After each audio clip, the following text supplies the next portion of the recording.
Now let's look at leg cycling, stationary cycling.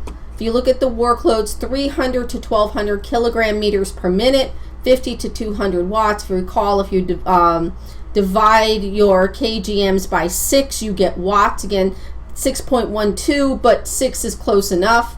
3.5 milliliters per kilogram per minute is your horizontal, and your resting is 3.5 milliliters per kilogram per minute. Note that the 3.5 is added twice because if you're just turning the pedals and you don't have any resistance on it, that is another 3.5 milliliters per kilogram per minute. If it's easier for you to just add in 7 to your equation versus 3.5 once and then adding 3.5 again, you can do that. But really the main thing comes from your vertical component, your work rate, the amount of force that's on the flywheel, and the revolutions per minute that you are working.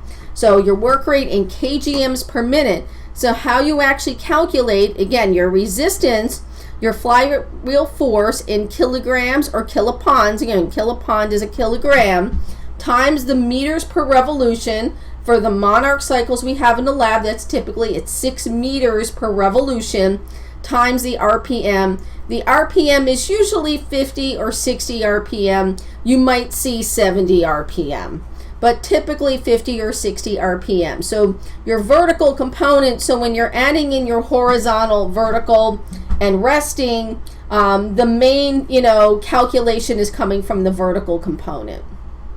Okay, so here's the example. We have an 80 kilogram person on the Monarch cycle, 50 RPM, 2 kilogram workload. Easy, we've got the horizontal and the vertical. And so here we've got 1.8, that's your constant, 2 kilograms times 50 revolutions per minute times 6 minutes per revolution divided by 80 kgs. And so this is how it works out. 1080 divided by 80, 13.5 milliliters per kilogram per minute. And then if you look at your total VO2, 20.5 milliliter per kilogram per minute, or 5.86 mets. So calculate the work rate of V and then divide body weight by kilograms, and they will give you these formulas. You just need to be sure how to plug them in. So again, kilogram meters per minute, 2 times 6 times 50. 2 kps times 6 meters per revolution times 50 RPM. So that's where we're getting 600 kilogram meters per minute from. And so let's look at the kcals per minute. So again, we have an 85 kilogram person at a VO2 oxygen consumption 5.86 mets. Okay, so this is another formula. They will give you this. So mets times 3.5 multiplied body weight in kilogram divided by 1,000. So you got to calculate that separately, and then times 5. So again, they will give you the scientific calculator. So 8.72 calories per minute. And then if you're looking for a 30-minute workout, multiply that for 30 minutes, or double that for 60 minutes, or 45 minutes, or 40. So again, it's okay to round on that. So, whatever is the closest to what you calculate is what you would use.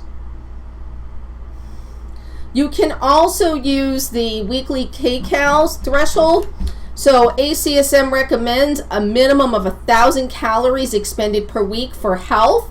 So if you're going to do an exercise prescription that way, so if you're looking to expend, that person is working at 8.72 kcals per minute, and they need 1,000 minutes of exercise a week. Let's say that they're, a beginner, so about 115 per minute minutes per week.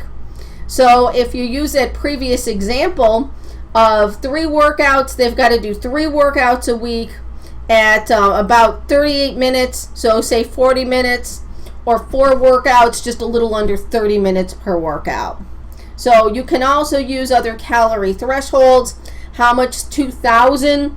ACSM recommends that people progress to 2,000 calories a week, or if you wanted to do 3,500 calories for a pound of fat, you can do that too.